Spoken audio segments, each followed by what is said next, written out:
from the shadows of the radio towers. This is the GayPHX Podcast, your community radio on demand. It's gonna be a good day, and everything is going to go my way. It's gonna be a good day. The sun is shining bright and it's here to stay. Howdy, and thanks for spending a little time with us. If you're new here, welcome. This is GayPHX, and I'm Billy Foster. We are a community-powered LGBTQ plus radio station and podcast built to connect people, stories, music, and events across Phoenix and beyond. We exist to share what's happening, amplify voices that deserve to be heard, and remind you that you're not doing this life thing alone. One thing you need to know right up front, not every interview makes it to the podcast. Many conversations air first, and sometimes only, on the GayPHX stream. The podcast is where we slow down and spotlight a few voices each week. But the station is where community is consistently unfolding in real time. And today's voice is someone who's been a part of the leather community for decades. Someone who's helped build the foundation that a lot of us walk on today, even if we don't know the history. This week, we're sitting down with Leather Rob. Now, if you've been anywhere near social media lately, you've probably seen the buzz around Pillion, the new movie that's got everyone talking about leather culture, chosen family, and what it means to belong. It's out in theaters now, and it's hitting a nerve in all the best ways. So timing felt right to talk to someone who's lived this culture, who helped shape it here in the Southwest, and can tell us what leather really means beyond the stereotypes. Before you see the movie, before you form your own opinions about what leather culture is or isn't, we wanted you to hear from someone who's been in it, building it, protecting it, and passing it on. Also, Brian and I are going to be out this Saturday at Brief Encounter, raising money for Mr. Anvil Phoenix, and it's going to be a blast. We'd love to see you there. Come cheer us on, say hi, and help support a great cause. Details are at gayphx.com. Brian's coming up with what's next about what's happening around town, events you should have on your radar, and where our community is showing up this week. You're in the right place. Let's get into it. You're listening to GayPHX, where community comes first. Hey, you thirsty desert darlings. Your desert den daddy is back, and let me tell you, I know where you've been, I know where you're going, and I know exactly where you should be this week. Spoiler alert, it rhymes with Addo's Bunkhouse. It involves beers, bear, and absolutely zero shame. But before we get to the main event, let me tease you with something of what's coming up, because this week, Phoenix is serving bodies, serving darkness, and just serving. Well, let's just say some of you are going to need a cold shower by Sunday. Hot pick number 1, Cornhole League at Boycott Bar, Thursday, March 12th, 8 to 10. The ladies want to know, how's your toss game? And no, we're not talking about your dating history. Well, I see you. Beanbags, brews, and beautiful chaos. Come for the competition, stay for the lingering glances across the lawn. Just remember, it's not about the size of your toss, it's just how you stick the landing. Wink. Hot pick number 2, Blackout Party, Charlie's, Friday, March 13th, 11 to 2. Charlie's is cutting the lights and turning up the heat. No lights, no names, no promises, just bodies bumping in the dark and wondering, was that who? Spoiler, it was, and they like it. Bring your courage, bring your best underwear, or don't, and prepare to feel your way around, literally. Hot pick number 3, TLC, thick, luscious, and curvy at Newtown Saloon, Sunday, March 15th from 9 to 11. Newtown is getting thick with it. This isn't just an event, it's a worship service, and honey, the congregation is blessed. Bring your confidence, bring your appetite, and leave your skinny jeans at home. More cushion for the pushing, more to love, more to, well, you get the idea. And now for the main event. Thought we were done? Please, we're just getting warmed up. While the Hot 3 sizzles, Brief Encounters of the Mankind is about to abduct your Saturday night. This isn't just an underwear auction, and it's full-scale, close encounter experience, landing at Bunkhouse on Saturday, March 14th at 9 p.m. All proceeds go to Mr. Anvil Phoenix 2025 Travel Fund, helping our local representatives compete on the national stage. Your dollars don't just buy a good time, they fuel the journey. Your faithful correspondent, Brian and Billy, are walking this one as well. We'll be there to strut in our underwear. Considering this fair warning, nobody's safe from the spotlight. The theme is space, the cause is community, and the only thing brighter than the UFO lights will be the smiles when we raise that travel fund. We'll see you at the Bunkhouse. Come for close encounters. Resistance is futile. In closing, Phoenix, that's your Hot 3 for the week. From competitive tossing to groping in the dark to body worship, community doesn't clock out just because the weekend ends. I've been watching, reporting, and observing, doing the hard work for journalism. And yes, the photos are already up on GayPHX Unfiltered, Unapologetic. Proof that you people look good when you think no one's looking. Thank you for listening. Thank you for showing up. Thank you for being the reason the desert keeps pulsing, sweating, and sparkling after dark. GayPHX exists because of you. We celebrate because of you, and we will always be here. Boots planted, mic hot, slightly dehydrated, and definitely minding everyone's business. Until next time, coming to you from the shadows of the radio towers, I'm Brian, your Desert Den Daddy, and that's what's hot. Want all the details? Head over to GayPHX.com, your one-stop shop for queer events, promos, and everything happening in the Valley. This is what community sounds like. This is Amanda Renfrew, enrolled agent with The Tax Person with your tax year countdown. If the market dipped this year, selling losing investments before December 31st can offset gains and reduce your tax bill. Just avoid the wash sale rule. Don't buy the same stock again within 30 days. Get support with a free 15-minute consult at thetaxperson.com or look for me as The Tax Person on socials. More stories, more voices, more pride.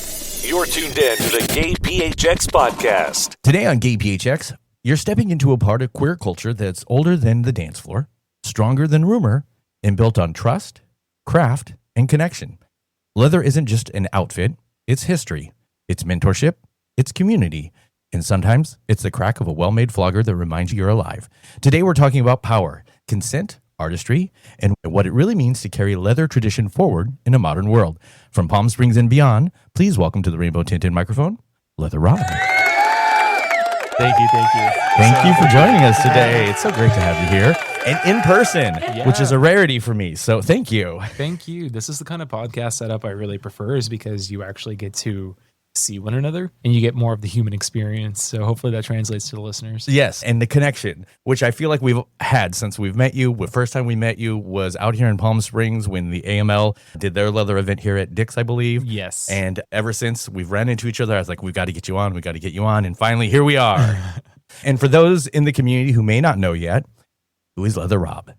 I am a 31 new inhabitant to Palm Springs, but I've been coming out for the past 8 years.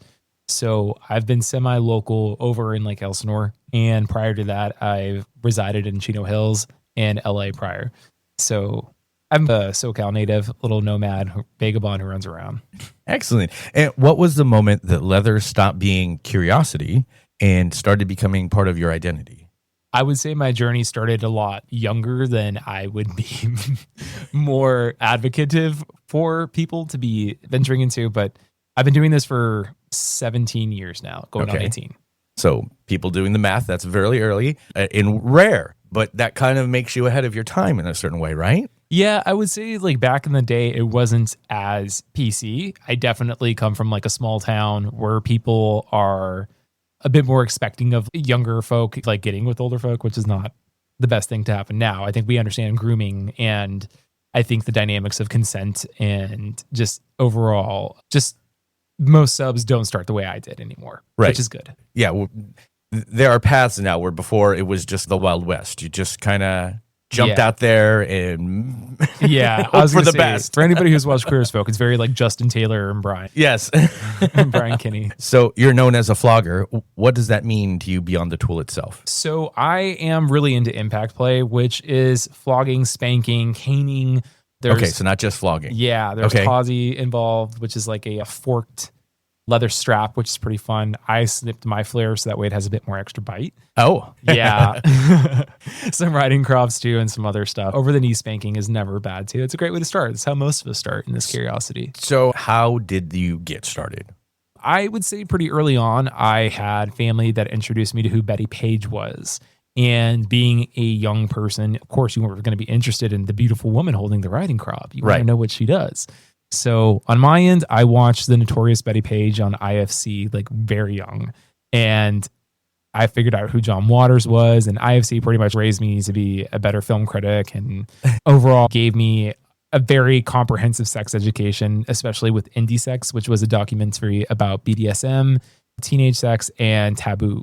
See, So- now these are things that I need to explore because I have not. I have heard of John Walters. I've seen maybe one film, but not Yeah. all of them. So Yeah. I know about Divine. I have to do history. I've got a lot of homework. Yeah, I would say I got thrown into John Waters, not with like Pink Flamingos, which is a lot of people's first one. I Right. got thrown into Female Troubles, which is towards the end of Divine's career. Okay. Unfortunately, but no, there's so many great people in the queer community who are just punk and a bit more on the edgier side of things. I would definitely say like Gregor Rocky is like definitely very formative to my person. For those who don't know, he's directed Totally Fucked Up. Oh, sorry, Totally Messed Up, I should say. Sorry. No, it's fine. Yeah. Is it totally messed up or is it totally fucked up? It's totally fucked up, but it's censored Okay. on the cover for most people. Got it. The Doom Generation, Nowhere, The Living End, and so forth. But I got to meet him this past year. It was really awesome. He's one of the most, I would say, influential people in the new queer cinema movement. And nothing was taboo when it came to the subject matter he would tackle. Interesting. Yeah. Definitely need to do my homework on that. Now, you're talking about impact play. There's an artistry to impact play. Yes. How do you describe like the rhythm and the psychologically and the connection involved?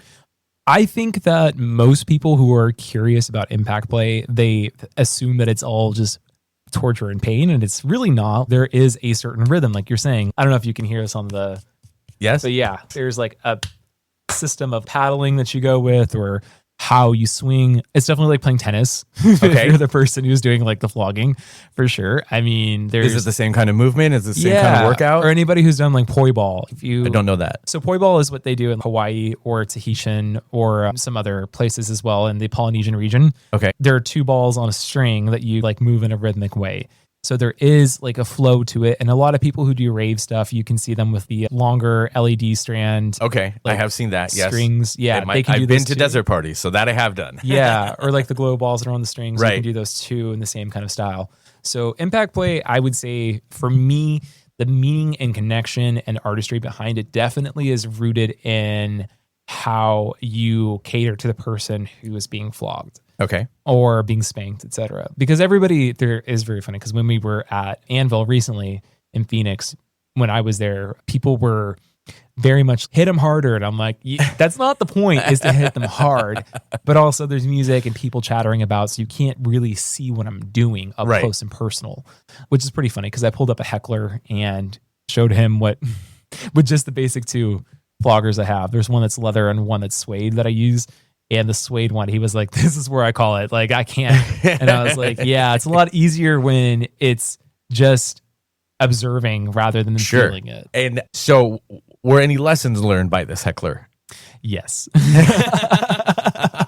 Don't doubt what I do. Well, but isn't that kind of the point, though? Do you encourage that so that you can help educate? Because otherwise, they're Yeah. just going to stay in this. I'm just going to assume things, right? I'm gonna actually talk about somebody named Roland who was over at Anvil. Okay. Who was very curious but very shy. Didn't want to get flogged per se, but I did position him in front of my boy Matt, which also shout out to Matt for him listening if he is. But I put him directly square face to face how you and I are. Yes. And I bent Matt over and was using my new toys, which are the Viper or Dragon's Tail, as people may call it. That is rubber, a very pointed, thin strip of rubber, and it's sharp. It's incredibly sharp feeling. So in flogging, there's definitely two types of sensations that people prefer, which is a thudding sensation or a more of a stinging, sharp sensation. Okay. And the Dragon's Tail is pretty much as sharp as you can get aside from single tail. And it is a single tail as well, the one that I have at least, because they do come in doubles as well. But the single one is extra sharp and very quick to draw blood if you don't know what you're doing. So, Oh, okay. yeah. So Roland was face to face with Matt, and you had the new toy out. Yes. And I had him just like keeping eye contact. And as he looked away, I told him, I was like, hey, face forward all times, giving him that real Dom experience, Right. looking him in the eyes as I'm getting my boy riled up, and then also giving him a good hair tug and pushing his face down. But yeah, I mean, there's certain things you go over as well for anybody who is intro into flogging or taking interest in demo. You, of course, want to go over your hand signals because you don't hear people, generally speaking, at a bar environment. Right. Or if they're facing forward, like how we position them on the St. Andrew's cross. So you want them to go over their basic hand signals, which for me are pretty simple. It's just hand up for a good hard or down for a bad hard or too hard. And then you can also tell them like to the side for like intermediate, not sure how you're feeling about it, just to keep in contact with their headspace. So how do you do that? I'm trying to picture. So they're on the cross. Yes. So then their arms are not. No, I don't in demo. Okay. Keep them. Got it. I keep them free. If it's private, which I do private bookings as well. Okay. People on the St. Andrew's Cross, they have their arm up for good, harder, down, bad, softer. Got it. Or like to the side for like intermediate, still thinking about how that sensation feels. Still processing. Yeah, which you'd be surprised. There's quite a bit of people who really like the adrenaline rush of something that's going to be a bit more thuddy or singing, but they definitely need to sort out how they really feel about it. No, I agree, because as we discussed at our little luncheon ahead of time, I'm new to the whole thing. So I've experienced a little bit, mostly because people would tease me and I'd be like, okay, that's interesting. I am curious, but I don't know. I don't know the limits. I don't know where to start or stop or anything. So that's why it's been great to meet you and learn all these things. Yeah. For somebody who's never had any type of impact play starting, I always typically start off with a hand thud sensation with the gloved hand. On my end, I have leather gauntlet gloves, which are great, but some people may prefer like a rubber glove or you can say like a sterile nitrile glove as well, but it's just like a light tapping sensation, which I'm just going to do a little bit on the mic so you guys can get the ASMR of it. But yeah, it's just tapping them until they're like ready with it. And once they are, I will introduce them to with my beginner flogger, which that one is just a leather one. It's a medium weight, I would say. And the handle is very like firm in the hand, so it's not bad. But my favorite one is from a Phoenix native as well, from Wayne. Wayne makes the best floggers I've ever used, and I want to say this suede one I have is weightless basically in my hand. But the thing about it that's nice is that it drags because it's longer tendrils on it. The actual strings that go across like will drag. But if you want to make it really nice and sharp, it's like whipping a towel, like you see your high school friends do in the gym locker room. Oh, I remember. Oh, unfortunately, I remember that too. No, it's the best part. I love it. But yeah, I would say like drawing like figure eights just with a typical like gay boy who does you like welcome to the Disney Channel like motion. You got to start somewhere, and then you take them up to Nickelodeon, and then you take them to the next level, right? But yeah, it's all very fun. So now consent is foundational for kink. How do you establish trust before scene?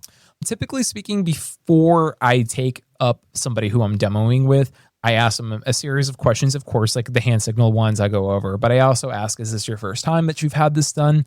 What is your experience level? Because there's not people who go to demo typically who are more experienced. Right. So occasionally they'll go support the bar, like AML members or AW or AWOL, I should say, like Lilith. Lilith can take a very good one. But there's definitely like Copper too, who I'm like, I wouldn't feel comfortable using the Viper on anybody whose first time is going to be that. I would typically stay with a leather or suede. But then Wayne also did gift me a very heavy new one, which has probably about 16-inch to 18-inch long tendrils. That one is a bit more advanced as well. I do have a metal riding crop as well and a metal cane. Those are surgical steel and custom. As I shake my head and thinking of metal. But yeah, the thing is with the metal instruments, people are thinking that you're just going to get whacked with it right away. And it's no, it's mostly for pressure sensation. Okay. So impact play overall, I would say there's a variety of sensations that you can feel, but it's basically as primal as you can be with body contact. Okay. And again, I do have a couple other implements as well. My Enforcer, which is a leather weighted paddle. That's a good one for a medium to heavier play. For most people, again, like if they're first time going, I'm going to stay with them, like keeping their clothes on. Although some people will direct me like, yes, it's okay to take off like my pants and spank me with just a jock strap on at the bar, which depending on the bar's policy, of course. But we had an interesting one where it was, okay, we're just going to say it. So he was not erect, and then you flogged him. And not only did he become erect, he was super turned on. He was dripping. He was dripping pre-com. And that was incredible. That just blew my mind away watching that. I was like, wow, that is amazing. Yeah. Listen, not everyone can do it. My boy, even, I took him on there and he got a little excited as well. But yeah, not everyone at the bar, of course, is going to be like in the most erotic situations. But I have in private bookings put people underneath my boot and then use my paddles on them or I guess, like really dug into it because they like the sensation while I smoke a cigar and being in a very submissive like position, which is to me like the brightest part of it, because it's putting somebody in that subby headspace that really just gets me going. Okay. So I like being the person in control of other people's pleasure or sensations. Very interesting. I like that. And I love the grin that you've got too at the same time. It's making me blush. Thank you. You guys are way too nice to me. What do you say to people who misunderstand leather and assume it's just about pain?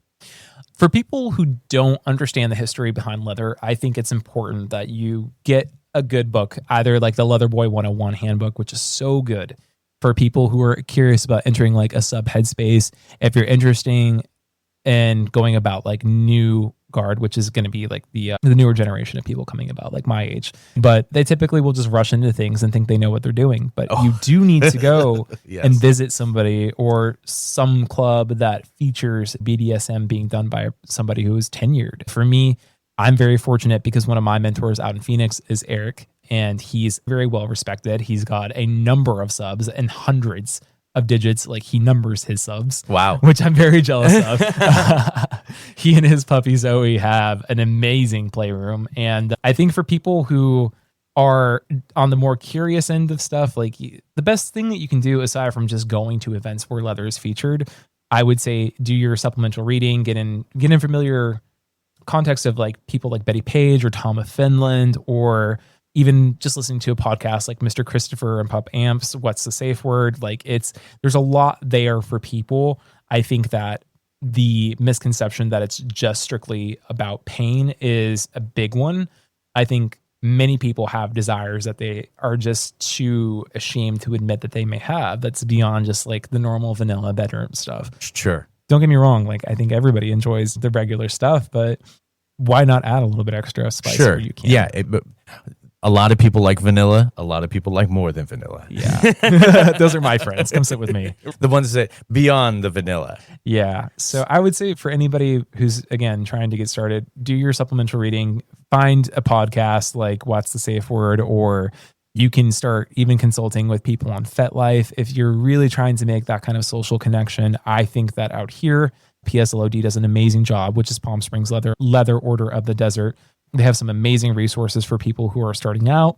And I think San Diego Boys of Leather and Men of Leather, as well as Avatar or Onyx for people of color, there's space for everybody. And I think that's always a big misconception as well, particularly because there has been precedent out here for some of the larger coalitions that haven't been as tactful with keeping other minorities in leather intact, or keeping their situations with the current political climate in mind. As yeah.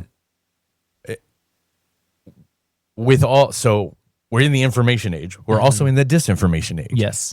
What are some of the trusted resources, or how can we find trusted resources? Because you don't want to just trust anybody necessarily on FetLife. You don't want to just trust any podcast. No, not just any podcast. But listen. How can we find reputable ones? Yeah, I would say like listening to Mr. Christopher or Pup Amp. They're, again, two of the most tenured people that you'll ever see out there. Mr. Christopher Weston is, again, one of my idols in leather. And I've had the fortune of meeting him in person, and it was a wonderful experience at Palm Springs Leather Pride out here in November and October time. That's when usually we'll have it. But finding the correct resources is so imperative, particularly going to your first leather shop, whether it be gear like what we have out here in Palm Springs or San Diego. Right. Kevin, who works there, is the current Mr. San Diego Leather, and he is a wealth of knowledge when it comes to, again, being able to find somebody or recommending you sites that you can check out.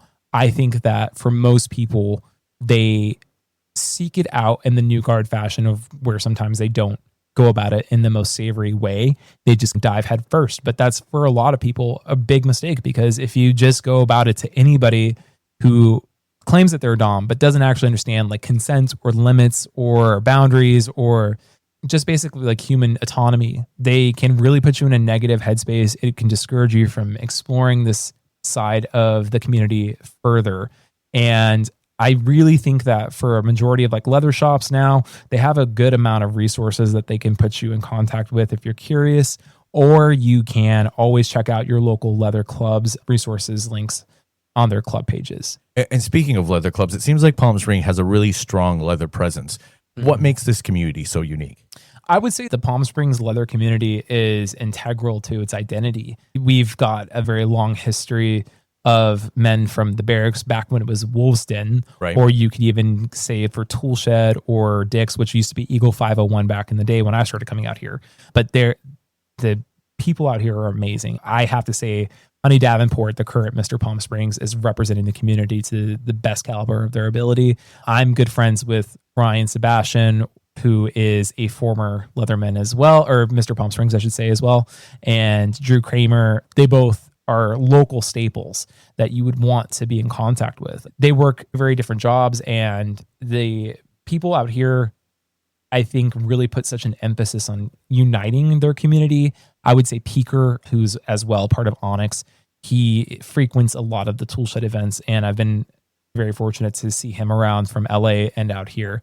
And he put me in some great contacts as well. Yeah, and we've been very fortunate to connect and work with Honey Davenport, and we really think it's great because of their exposure to RuPaul and being a more mainstream queen. To bring that to leather too, we think is also great. That gives us a spotlight, an opportunity that we didn't have before. Yeah, and I would say too, like, we even have some women out here who are amazing dominatrixes or just in the leather scene as well, which is awesome. I really want everyone to know that leather is for everybody. It's not just for gay men. Everybody is welcome. Right. The Palm Springs Leather Order of the Desert is men and women. I saw that from their promotional stuff when we came out here, and we had the best time at Leather Pride out here. So much so that it was our first year last year. We're trying to figure out how to make it an every year thing, because we're always out here for Pride, which means we have to be out here for 2 weeks. Yeah. Yeah. No, Oh, darn.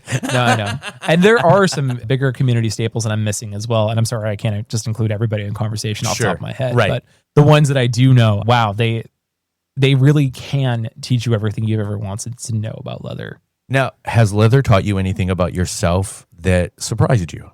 Yeah, it's definitely put me in a position of reclaiming my own sexuality. And I would just say, like, flat out, like, I'm somebody who's experienced some sexual assault and sexual traumas. On my end, like, I was very adverse to experiencing people touching me, and finding in leather that I can give over that kind of power really did help me, like, reclaim my sense of integral sexuality.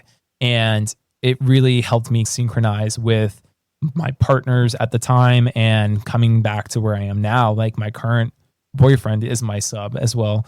He's my primary boy, and I have quite a bit of puppies as well. Excellent. Because I love the pup community. So the pup community shout out to has them. been so amazing. They are, I don't know how to put into words the experience I have with the pup community, because it's not a sexual one. It's just one of pure admiration and respect, as far as to be able to let loose and be free like that is amazing to me. And as when I did an interview, they said, embrace the cringe. And I try and take those words to heart. I don't think it's just the cringe that you should be embracing. Well, but that's too. That's what gets you over that. Yeah. Ick, it's so to speak. relinquishing the actual Yes. identity politics that we put in every day about being respectable. Some of us want to be denigrated. Some of us want to be in a position of power because we don't feel like we have it otherwise.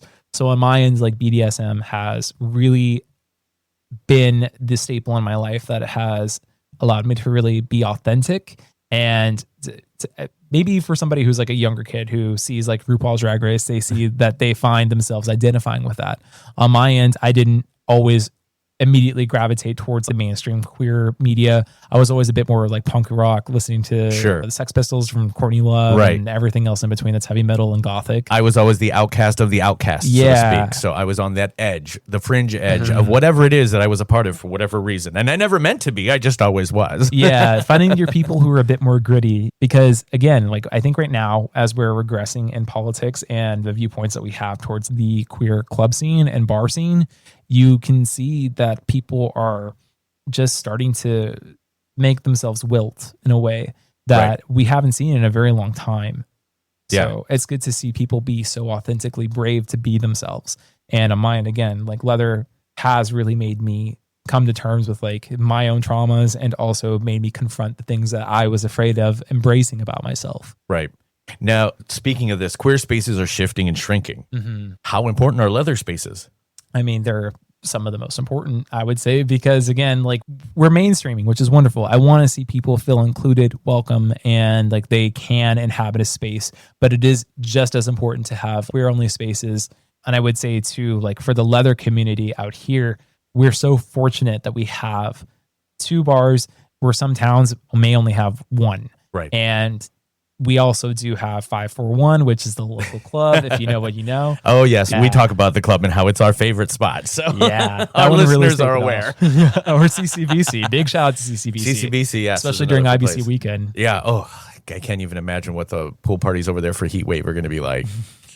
Yeah, no, they're, again, and I think that the leather community too has really been integral in bolstering the charitable causes out here. Like Honey Davenport, I know, puts on for the trans health care initiative out here exponentially. I know that Ryan Sebastian Pryor had raised the most money that you could, and it was scandalous because he is an adult entertainer.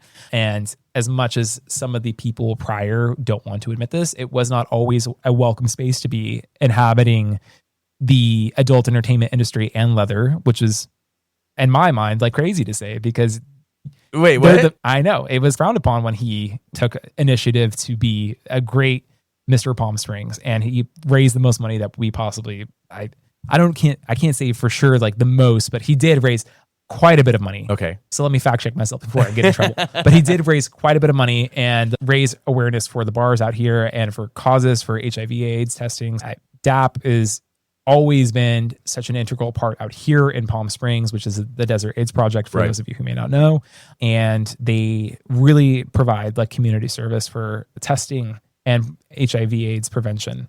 And was that all started by him? No, okay. DAP is under CJ Toby, who is a good friend of mine. He actually gave me my sex education as a young man. Oh, wow. But yeah, he's wonderful. And for anybody who's looking to get on PrEP or DoxyPep, definitely talk about it with your provider.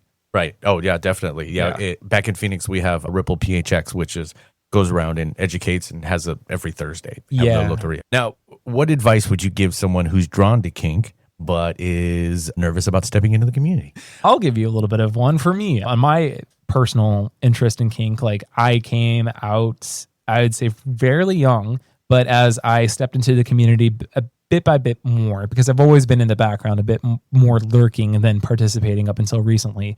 I was fortunate enough to meet David Mosqueda, who was a Mr. LA Leather, and he's amazing. He's my idol to me in the community. But if you find yourself at a leather bar, you see that hot guy across the way or hot gal or hot person, however they identify, and you make some conversation, ask about like, where can I start getting involved? How do I start doing what you do? How do I find the resources to start building my own repertoire, whether it be clothing and your wardrobe or your implements and those kinds of things? I think that a lot of people right now are going to be watching like Pillion, which is going to be very conversational, particularly because I think the 2 actors in it are so good. Alexander Skarsgård and Harry Wellington. They're just great looking fellas. And they're going to be on the screen doing 50 Shades of Grey type of stuff. If tell me now. Started with that. Because this kind of helps, I think, connect some dots. Because I'm really bad with names, but I know the name that you're talking about. Aaron. Alexander Skarsgård. That's it. Alexander, sorry.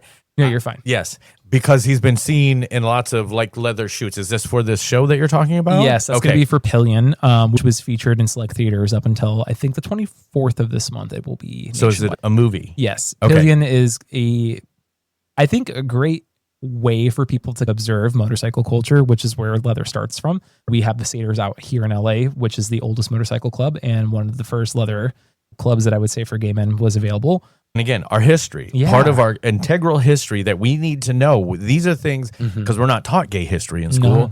These are things that I stumbled across to learn, but I feel our listeners really need to know more of. So Pillion, I think, is going to be a really great one because it is representative of those things. And from what I've read of the synopsis, which I'm not going to spoil for people, it does introduce quite a bit of the difference between sub and dom dynamics and romantic dynamics as well, which sometimes are not always overlapped, but they can be.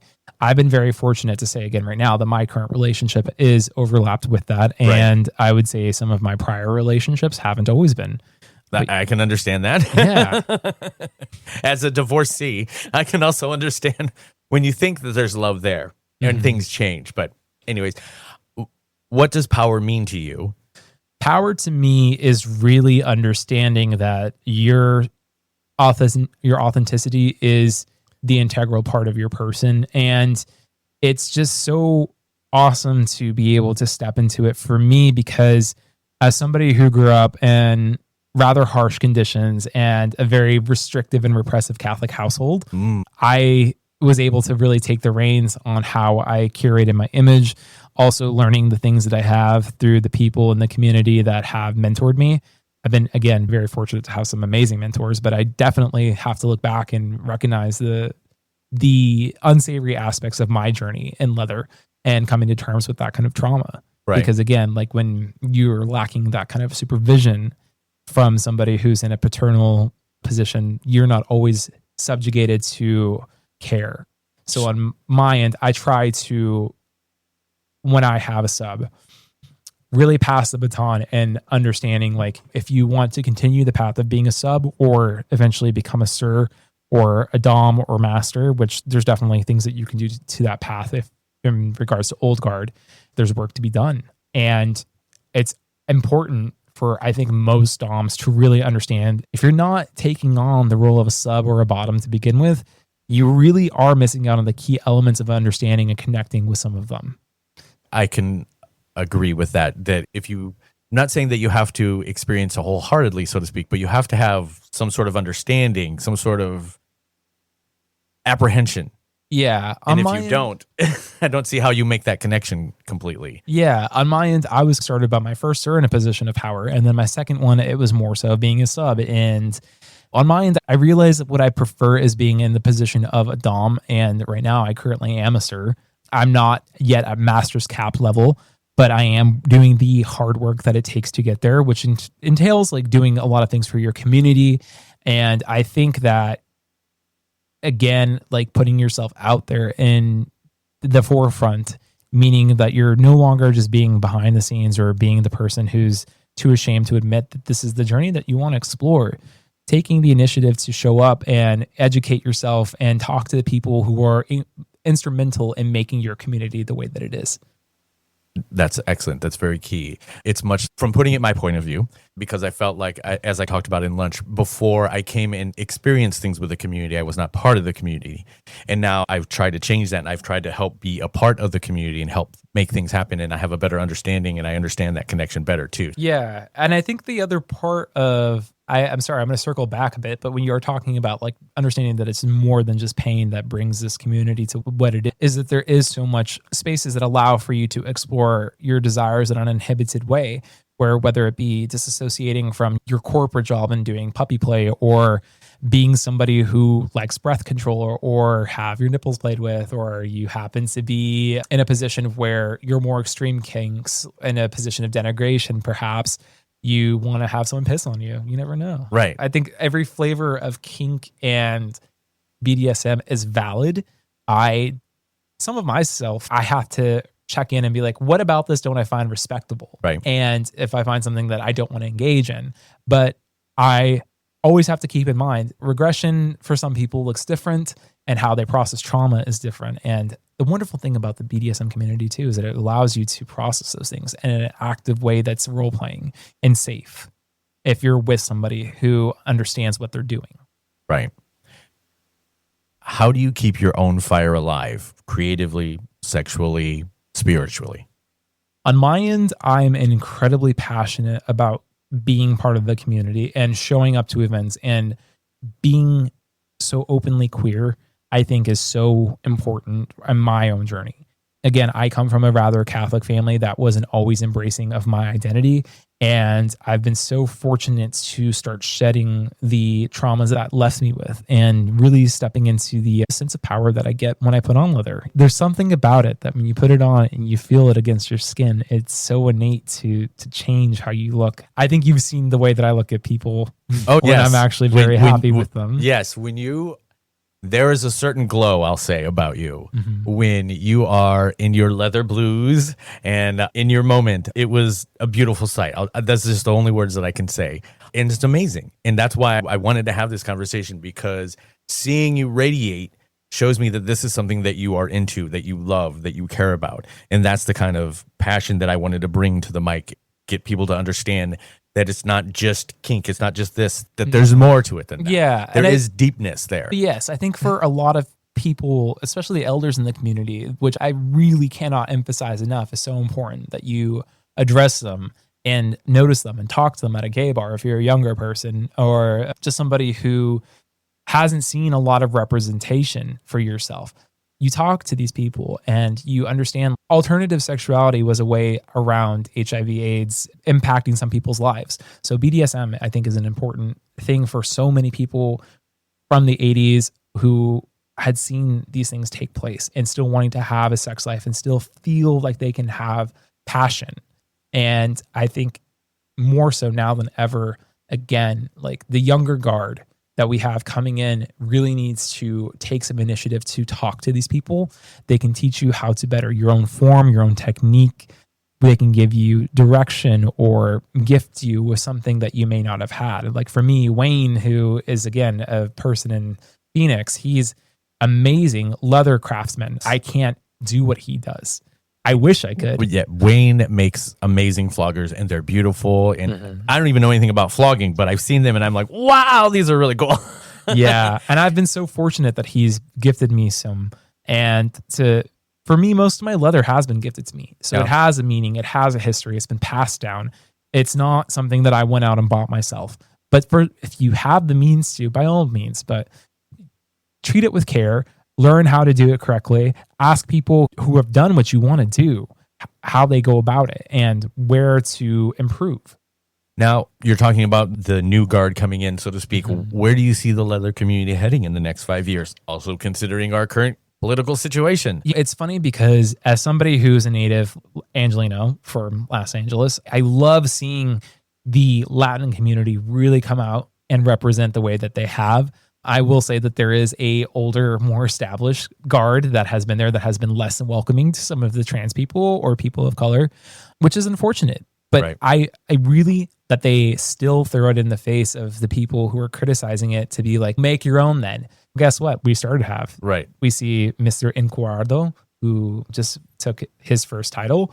And I can't remember his name off the top of my head because I've only met him a handful of times and the event was very quick. But seeing something like that, where you're taking initiative to create more events, more space, more inclusivity, and talking about the issues that are needing to be addressed, whether it be representation of trans people, taking space in queer bars, which I think is so essential because we wouldn't have any of the rights that we have without trans people. I know, that's color. Which is what blows my mind. I'm getting on my soapbox here, but anyone who tries to divide us from the T in our alphabet drives me nuts because I don't understand how you can be a gay man, woman, whatever person, know what you've been through, know that what it was like to not be accepted, and then turn around and throw that on someone else in our community. I don't understand it. I don't either. And listen, there are certain uniforms that I'm glad are being put away in leather. We should not see Nazi memorabilia on the current stage of IML, which is International Mr. Leather. There was a huge scandal with that. And I really cannot say how now more than ever it's important that we are inclusive, that we take the time to understand and educate ourselves on the issues that involve our community. Or you see somebody who has been bashed or excommunicated, you want to understand as to why they are experiencing those things. And we need, I believe in tradition, but I also believe that traditions need to evolve with our culture and our times. Yeah, I got into it with somebody from that old, sorry, I'm not going to name them, but I did get in trouble with somebody in there for speaking out against how they really came at me in a way where they're like, you need to be grateful because I paved the road for you. And I was like, and guess what? I'm going to repave that road for everyone to walk on. Right. I cannot emphasize that enough, that if you did the work for yourself as somebody in the queer community and you exclude people, and whether that be from their body size or the body type that they have or their transness or cisness or however they present. It's so bizarre to me. We're at this age of where everything is so accessible that there's no excuse. And we've seen that being open and understanding, being accepting, having the bigger tent is ultimately what is best. Yeah. Look, I know I'm an Apple fanboy and everything, but Apple did not fall for the DEI. They didn't capitulate. And look at, they're still the most valuable company in the world. And everyone wants to do business with them. Why? Because they're not exclusionary. Yes. I don't understand anyone who wants to exclude anything when we're trying to build, trying to grow, and trying to unite.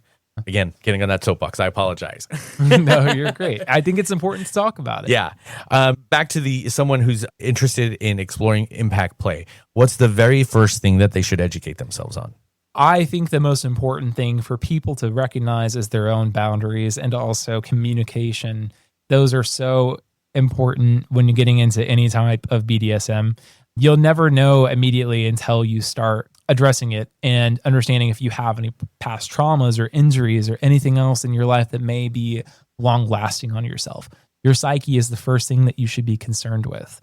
And the person that you're involving yourself with, if you're a sub, make sure that they handle you with care. And if you're entering the space as a dom, that you understand that maybe what feels good for you doesn't feel good for your sub. Right. You need to understand that like harder doesn't mean better. to the heckler. Yeah.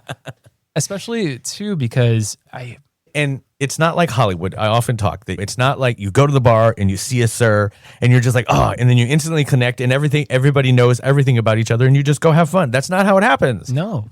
There's lots of things that's cut out in those Hollywood fantasies and those dreams, which is where you talk about consent and you talk about limits and you talk about safe words and you talk about all these things. Yeah. And I have to say too, a lot of the media that we have about BDSM isn't always the most accurate to the lived experiences of people. For example, 50 Shades of Grey goes over contract slavery, which I'm like, that's a rather hefty subject to be addressing with less than 3 minutes of care. In an hour and a half movie. Yeah. But gosh, Dakota Johnson, I love that woman. She's wonderful. But no, I think that for many people who fantasize about it, the most like touch base thing that you could ever do is, again, be involved or show up and ask questions and then try to figure out where you can finesse your way into that system. Excellent.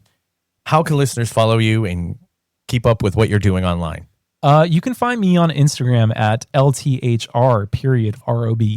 That's where I am majority of the time. If you're trying to get a hold of me, it's the best way to message me or to get my insights on anything that you may be curious about.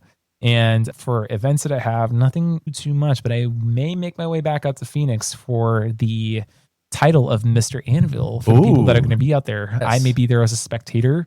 And if there's anything going on in Palm Springs, I'm usually over at Dick's or at Toolshed. Excellent. Yeah. Awesome. Again, thank you so very much for joining us today. We really appreciate it. Thank you. It's been a pleasure. I've always wanted to be a guest on your podcast. Oh, thank you. Thank you. Awesome. Another reason we love this community. I'm Daddy Dave, your friend in the fight to end stigma, and I'm the founder of Team Friendly, here today to talk about partner notification. If you've ever tested positive for an STI, informing past sexual partners can be a challenge, but it is an act of care. A friendly conversation can remind others the importance of testing, treating, and staying healthy. It's not about blame or shame. It's about respect, honesty, and quality health care for one another and owning up to the intimacy that we share. So if a past sexual partner informs you about such matters, that you might have been exposed to an STI, be cool about it. Say, thanks for letting me know, I'm on it, and be grateful that testing, and if need be treatment, is available for us all. Being friendly means let's look out for each other's health. Pride lives here. Okay, before we wrap up, a couple of things. If you enjoyed this conversation with Leather Rob, there's more where that came from. Our full archive is always available at GayPHX.com. Every interview, every story, every voice we've been lucky enough to share. And GayPHX Radio is live 24/7, so whenever you need a reminder that you're part of something bigger, we're right here. Now, I mentioned this earlier, but Brian and I are going to be doing brief encounters this Saturday to raise money for Mr. Anvil Phoenix. We genuinely love to see you there. Come cheer us on, have a drink, and support someone who's going to represent our community on a bigger stage. Details at GayPHX.com. And if you haven't seen Pillion yet, seriously go. Support leather stories being told on, support the culture that people like Leather Rob has spent decades building and protecting. It's worth your time. That's it for this week. I'm Billy Foster. Remember, you belong here. However you show up, whatever you're wearing, whoever you love, You belong here. We're building something special in Phoenix, and you're a part of it. New episodes drop every Tuesday. Until then, take care of yourself and each other. If you see us out and about, let's grab a selfie. We love you, Phoenix. Together the sun is bright and there's nowhere better than by your side. Work together, the sun is bright and there's nowhere better than by your side. Thanks for hanging out with the GayPHX Podcast. Be kind. Be bold. Be you.